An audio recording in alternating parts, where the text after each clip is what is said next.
Hello everybody and welcome to a Resident Evil 2 the board game unboxing. I'm joined by Sherwin and we're going to get straight into this. So this is hopefully arriving with backers around the world. So Sherwin, if you want to dig in, if you're using a knife at home, do be very, very careful. You don't want to cut yourself or cut into the box. So go for the full four. Pretty exciting, right? Yeah. The big reveal. Okay. Not quite here. Right. Here we go. Okay. All right. So, you ready? no idea we pack this so tight. There you There go. we go. There you go, Jamie. I'll pass to you. All right. So right on top we have got the Resident Evil 2 rulebook. So I'll have a quick leaf through, see what's in here. Sure. Do you want to? Yeah, I can talk to you a little bit about how this works. So the rulebook is laid out in a way where it talks you through. It's much like a video game tutorial. So Yeah. it talks you through.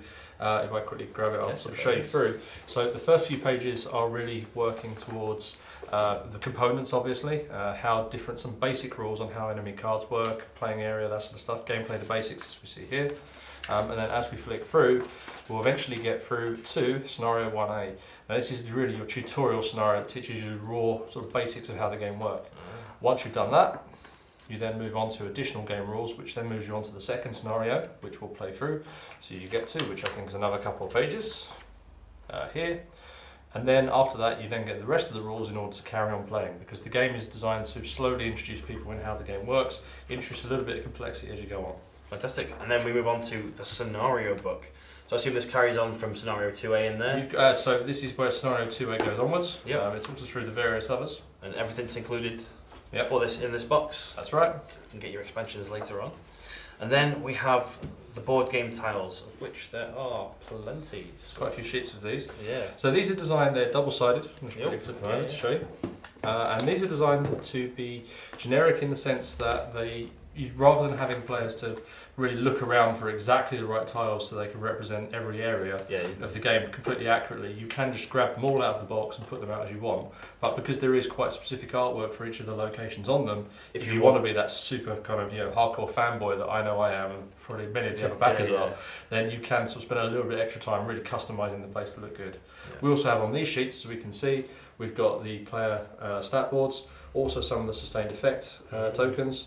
These are for when you're encountering the G mutant monster, and we'll quickly flip over. We've got some item tokens here, some corpse tokens. These are parts of ammo dials, of course. This is for the backpack and wound markers. Very nice. We've got a couple of these for the 4-player variants. And then we have The models. the miniatures. So we'll get these out. Okay, Get that out of the way. Part of the box. Peel it a little bit. Alright, so should we start with the big boy? Sure, everyone wants to see them. Wow. So Birkin Stage 3. So In this is all your this main splendour. boss, effectively, of Yeah. the core game.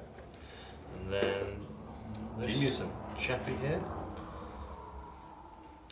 And then we've got a whole host of zombies in here. Yeah, zombies. There's a couple of lickers as well. 2 lickers, 4 terrifying zombie dogs. And then we've got the heroes of the game. Yeah, the survivors. I'll grab the other two for you, Jamie. So obviously there we have Leon and Ada. Leon and Kendo, I should say. Can't see your hands in the way. And then Claire and Ada. Shoot them. We've got some dice here, regular D6, and then some special dice specifically for the game. Yeah, we have custom attack dice, as players who will be following this will be more than familiar with. Yeah, and these went through a few changes for backers on the Kickstarter. They did. We had a lot of. We went through a lot of testing on these to make sure we get them right, of course. And then we have the encounter dice as well, which is more. Not just a standard D6. No, we had to put the umbrella symbol on there. Sure. Then we've got some equipment cards here, which we won't go through. There's a whole ton of them in there. You've got the inserts for the ammo counters. The ammo dials, these. They go with them.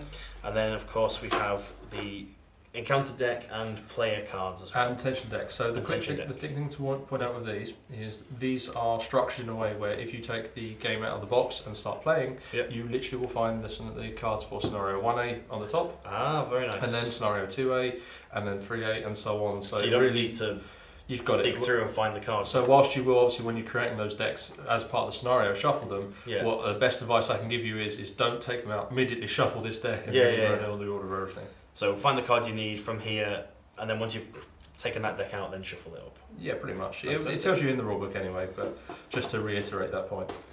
All right. Well, I hope you guys at home have either got your copy or are going to get your copy, and you can have the joys of unboxing and playing Resident Evil 2, the board game. Thank you, Sherwin, for joining us. No worries. And guys at home, be sure to go out and check with your local gaming store or the Steamforged website to buy your copy.